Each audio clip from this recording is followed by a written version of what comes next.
తాకట్లో ఉన్న మీ బంగారాన్ని విడిపించి ఆ రోజు ఆన్లైన్ రేటుకి కొంటాం. Sharma gold company. అన్నం పెట్టినోడికి సున్నం పెట్టినట్టుంది టర్కీ తీరు చూస్తుండే. 2023లో టర్కీలో భయంకరమైన భూకంపం సంభవించింది. అన్నమో రామచంద్ర అంటూ పక్క దేశాలను ప్రాధేయపడింది టర్కీ. వెంటనే స్పందించిన భారత్ ఆహార పదార్థాలు, తాగునీటితో పాటు వైద్య బృందాలను పంపించి ఆదుకుంది. కష్టకాలంలో భారత్ తమను ఆదుకున్నదన్న విశ్వాసం లేకుండా దాయాది దేశమైన పాక్కి ఆయుధాలు, డ్రోన్లు సరఫరా చేస్తూ వెన్నుపోటు పొడిచింది. కట్ చేస్తే ఇప్పుడు భారత్ తీసుకున్న నిర్ణయాలకు ఉక్కిరిబిక్కిరి అవుతూ దిక్కుతోచని పరిస్థితికి చేరుకుంది. ఇంతకీ భారత్ తీసుకున్న చర్యలేంటి? టర్కీని అంతలా కుదిపేసిన పరిస్థితి ఏంటో తెలుసుకుందాం.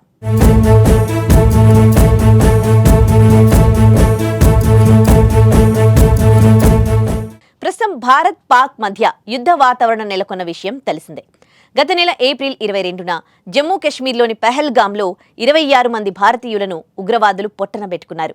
ఈ సంఘటనపై భారత్ తీవ్రంగా స్పందించింది. ఆపరేషన్ సింధూర్ పేరుతో పాక్ ఆక్రమిత ప్రాంతంలో నక్కి ఉన్న ఉగ్రవాదులపై దాడి నిర్వహించింది. ఈ ఘటనలో దాదాపు 100కు పైగా ఉగ్రవాదులను మట్టుపెట్టినట్లు సమాచారం. దీంతో పాక్ భారత్పై యుద్ధం మొదలుపెట్టింది. డ్రోన్లు, మిసైల్స్తో దాడులు ప్రారంభించింది. పాక్ దాడులను సమగ్రవంతంగా తిప్పికొట్టింది భారత్ సైన్యం. అయితే పాకిస్తాన్కి మద్దతు ఇస్తున్న దేశాల్లో టర్కీ ఒకటి.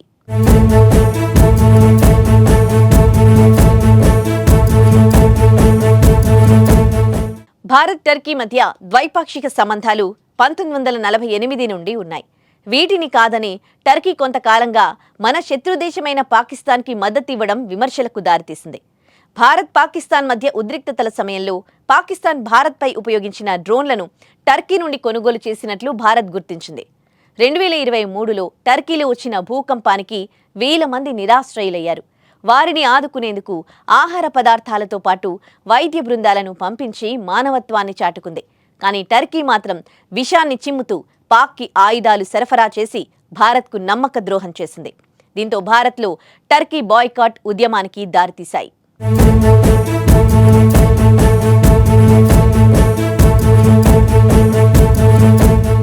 టర్కీ చర్యలకు ప్రతిస్పందనగా భారత వ్యాపారులు టర్కీ ఉత్పత్తులను బహిష్కరించడం ప్రారంభించారు. ఇటీవల పూణేలోని పండ్ల వ్యాపారులు టర్కీ యాపిళ్లను బహిష్కరించారు. దీనివల్ల 1200 నుండి 1500 కోట్ల రూపాయల వ్యాపార నష్టం వస్తుందని అంచనా. ఉదయ్పూర్లో మార్బుల్ బహిష్కరణ, టర్కీలో పర్యాటక బుకింగ్లలో 60% తగ్గుదల బాయ్కాట్ ట్రెండ్గా నిలిచాయి. టర్కీ టీవీ ఛానళ్లపై నిషేధం వంటి చర్యలు భారత్ తీసుకుంది. భారత్ టర్కీ మధ్య వాణిజ్యం $7.8 బిలియన్ విలువైంది. ఇటీవల కొనసాగుతోన్న బహిష్కరణలు టర్కీపై తీవ్ర ప్రభావం చూపే అవకాశం ఉందని తెలుస్తోంది.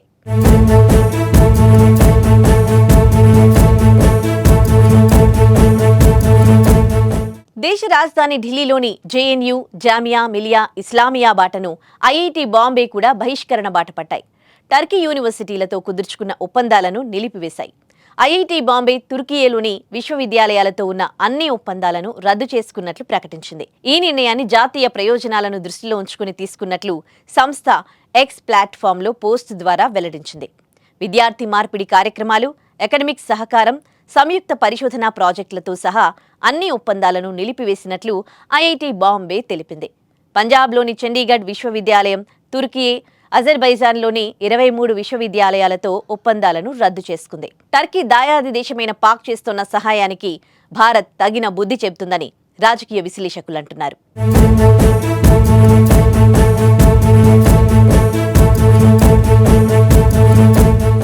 ఆపదలో ఉన్నవారిని ఆదుకుంటే జీవితాంతం గుర్తుపెట్టుకుంటారు. 1000 మంది అన్నార్థుల ఆకలి తీర్చాం, వైద్య సహాయం అందించాం. అలాంటి భారతదేశానికి వెన్నుపోటు పొడుస్తూ యుద్ధ సమయంలో పాకిస్తాన్కి ఆయుధ సామాగ్రి సప్లై చేసిన టర్కీ తీరుపై ప్రపంచ దేశాలు కూడా ఆగ్రహం వ్యక్తం చేస్తున్నాయి. భారత్ దీనికి ప్రతిస్పందనగా ఆర్థిక, రాజకీయ చర్యలు తీసుకుంటోంది. ఇందులో టర్కీ ఉత్పత్తుల బహిష్కరణ, భద్రతా అనుమతుల రద్దు వంటివి చేస్తుంది.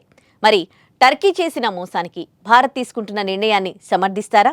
మీ అభిప్రాయాలను కామెంట్స్ ద్వారా మాకు తెలియజేయండి. జై హింద్.